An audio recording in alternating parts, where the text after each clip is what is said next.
So they say for your first YouTube video, just record, and here I am. And I felt that I wanted my first YouTube video to be something that I could relate to and I wanted to share. So I'm going to try not to bore you all, and I'm actually just going to post this without editing and just see what YouTube's going to do for me. But pretty much, I over the weekend had the opportunity, a bit late to the game, to the Brene Brown game. And when I say that, meaning I only just recently, over the past couple of months, had heard about Brene Brown because I watched a Red Table Talk with her.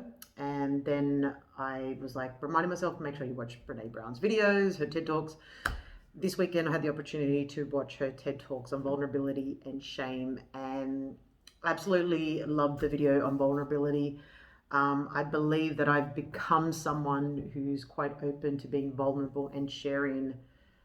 When I say traumas, just things that I've gone through in my life regarding, especially my career. It's a very big thing that plays a big role in my, my day to day and who I believe I am as a person.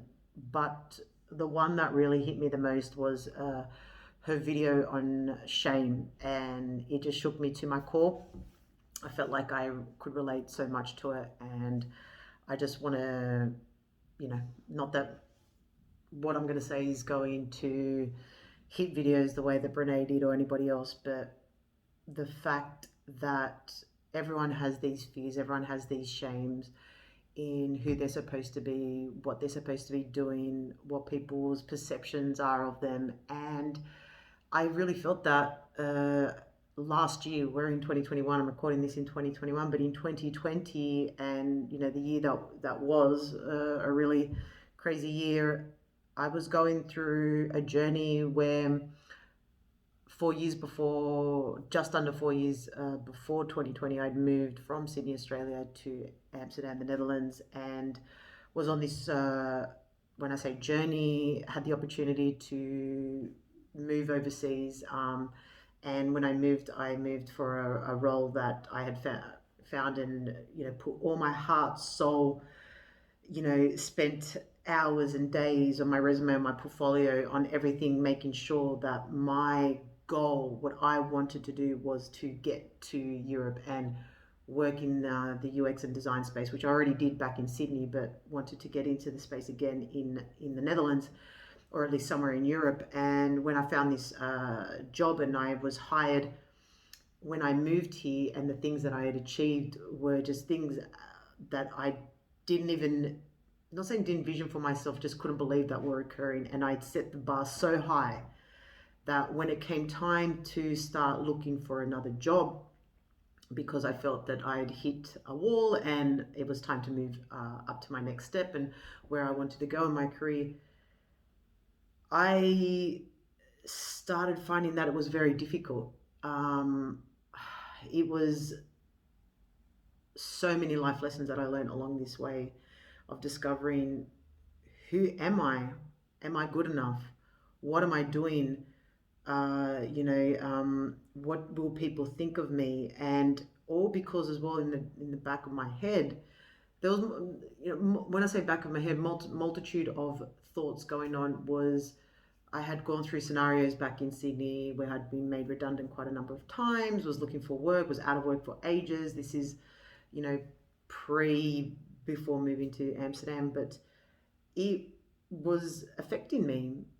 But the thing that was just as much affecting me more was the thoughts that I had in my head, that I had to prove to people that I was still good enough, because I had set a standard of what people saw that I had achieved by moving to Amsterdam from the Netherlands and working in the industry in Europe and striving and thriving and doing amazing things. That I think there was a perception of what people thought of me, that if I didn't have a job or didn't make it to the next step or didn't have something better than what I was already doing.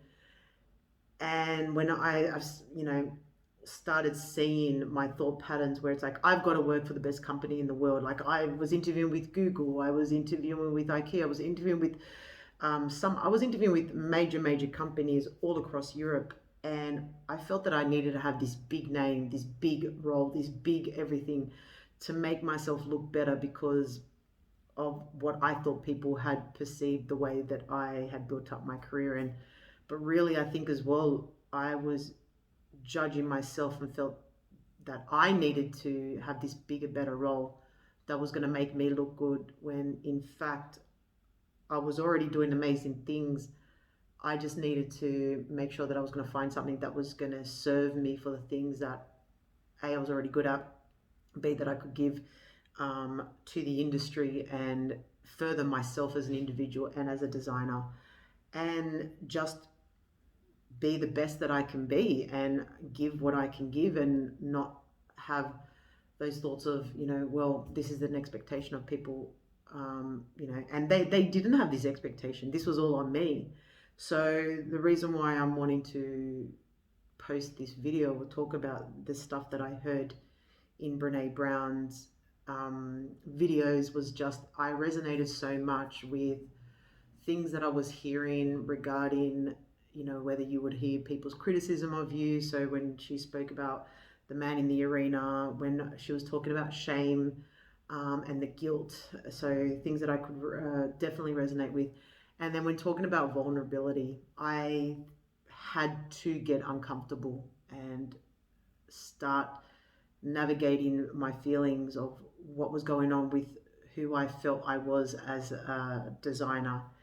And it was scary to get vulnerable. And the more that I spoke about that, the more I was able to hear myself and see what I was maybe doing wrong or right or where I could improve. But I just think that we should be speaking a lot more about the fears that we have, getting dirty with our emotions and just being honest with ourselves. And yeah, I just felt like I wanted to share that Brene's video was just so moving for me, and it's just great to know as well that someone of her stature, and even though I'm in 2021 watching a video that was in 2010 and 2012 and then 2013, her three videos, I I mean still resonates to this day, and I think more and more people should um, just get comfortable with being vulnerable and not feel shame.